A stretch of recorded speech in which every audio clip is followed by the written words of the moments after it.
Welcome back to 30 Days of Physics with Miss B, and we're moving right along into heat transfer. At some point in your life, you may have asked some, if not all, of these questions. Why are pot handles not made of metal? Why do black cars feel hotter to the touch than white cars after being parked all day in the sun? If the sun is so far away, how does it warm the earth? Or why can a hug warm you up? There are three ways in which heat energy is transferred: conduction, convection, and radiation. Transfer of heat is dependent on the type of medium it is given energy to. Conduction takes place mainly within solids. Convection takes place within fluids, and radiation takes place within a vacuum. During conduction, heat supplies energy to the molecules within the solid, causing them to move via vibration or translation. In nonmetals, since there are no mobile electrons, its molecules, upon gaining kinetic energy from heat, vibrate to transfer the heat energy throughout the nonmetal. A metal lattice is composed of stationary cations and freely moving electrons. When heat is supplied to a metal, its cations and mobile electrons gain kinetic energy. The cations vibrate while the mobile electrons translate to transfer the heat energy throughout the metal. Fluids transfer heat via convection currents. A fluid is considered a liquid or a gas. When heat is supplied to a fluid, its molecules gain kinetic energy and then translate. In doing so, heat moves from an area of higher temperature to an area of lower temperature in a circular pattern, allowing hotter particles to rise and cooler particles to fall, taking the place of the hotter particles. Natural phenomena of convection currents include breeze. During the day, land close to the sea heats up faster than the ocean via the radiation of the sun. The heat energy given off by the land causes the air just above it to vibrate, thereby transferring heat via conduction.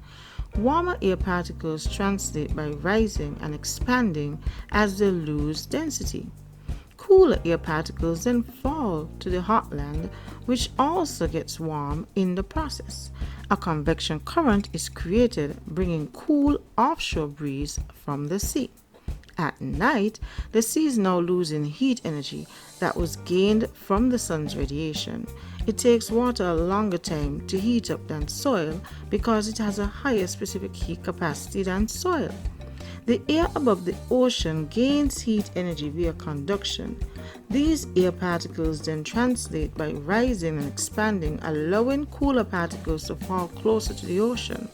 A convection current is created and causes a cool breeze to blow offshore from the land.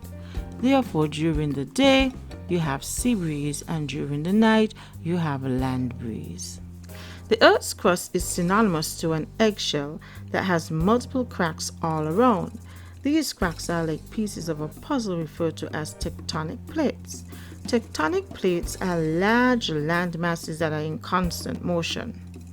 Very, very slow motion. So slow we cannot feel it. They move due to the convection currents produced by magma, which is molten rock which flows below the Earth's crust. It is when tectonic plates collide we become aware of their presence and their movement, because earthquakes are one of the results of this type of collision. Radiation is the transfer of heat through a vacuum. A vacuum is an airless space just like outer space. This type of heat is generated by the sun through space, a fire, or a living body. This type of heat energy is an electromagnetic wave referred to as infrared radiation, which is detected by our bodies as warmth. All bodies emit infrared radiation. Hotter bodies emit more infrared radiation than cooler ones.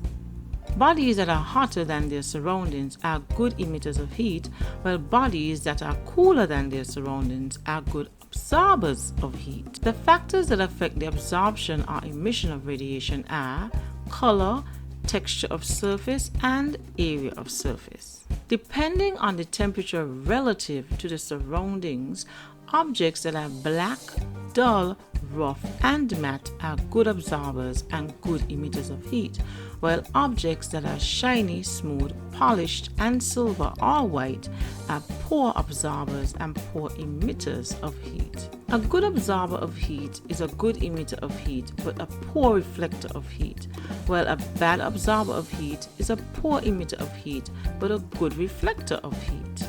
Science uses thermal energy transfer to its advantage via devices such as vacuum flasks and structures such as a greenhouse. A vacuum flask has several features that reduce thermal energy transfer. A vacuum flask prevents heat loss via the manipulation of conduction and convection. The double-walled container which holds the food or drink is made of glass, which is a poor conductor of heat. Owing to this, conduction of heat away from the warm or hot contents is minimized. The inner facing walls of the vacuum region are silver. Silver is a poor emitter of heat, which makes a good reflector of radiation. Any heat given off by any hot contents present within the flask that radiated to the vacuum will be reflected back into the glass flask. If there are cold contents within the flask, any heat energy entering the system will be minimized by the silvered walls and the silver encasement of the vacuum flask. The insulating material of the cover, case, and shock pads further prevents the conduction of thermal energy into or out of the double-walled glass container.